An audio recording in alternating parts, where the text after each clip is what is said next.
Hello everybody, Average Gamer here, and today we have our last, or this episode, we have our last Inner Sphere mech for the new change, the new pass, for basically upping the power of the Inner Sphere mechs. So this one is the Wolfhound, the 1, the 1A, the 1B, and the 2. So firstly, the 1. Got some changes. Got some, not so much changes. First off, the medium, basically the weapon range just got combined.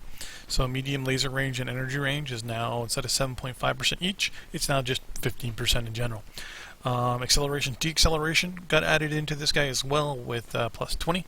Turn rate got increased by 10%, so it used to be 5, it's now 15. Torso yaw speed was 10, it's now 20. And it got some additional structure into the center torso at 11, and the legs didn't get touched at 8.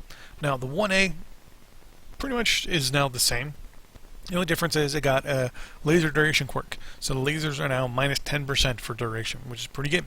The 1B, which I always found to be the missile sponge, I don't know why, it just ended up being that.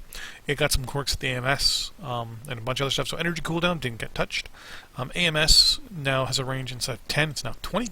It also has the rate of fire of AMS of plus 10%. It has an acceleration deceleration increase of 10%.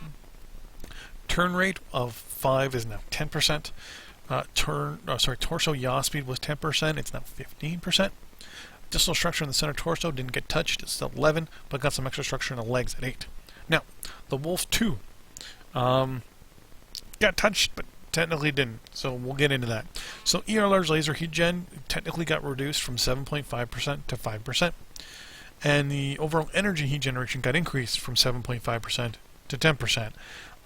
So basically, if you do the math, it was 15% before if you had an ER large laser, and it's 15% after you had an ER large laser. So the only people that'll affect is people who are not running ER large laser builds.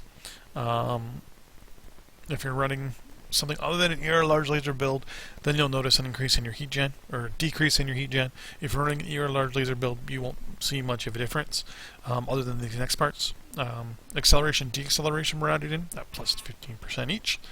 Torso yaw speed removed altogether, but turn rate was not touched as well at 5%.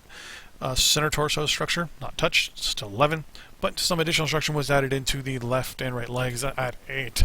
So I think overall good on this one. Other than the fact that I will admit this guy is still a little overpowered. I will admit totally. I love my Wolf 2. It's as you can see in the picture here, it's got 1 ER large in the right arm, 1 medium in the right arm, and 4 medium in the right arm in the center torso. So it can do some damage. It can do some damage. But yeah, I think it was pretty good. I mean, they kind of set it up to 2 so that if you don't have an ER large laser build, then at least it'll affect people with non-ER large laser builds a little bit better, which is good. Other than that, pretty good. I like the laser duration reduction on the 1A for sure. I mean, this being a new mech, it was already pretty much designed for this pass, almost, when you look at some of the stuff. So, yeah, I think it's pretty good. This is definitely the good one.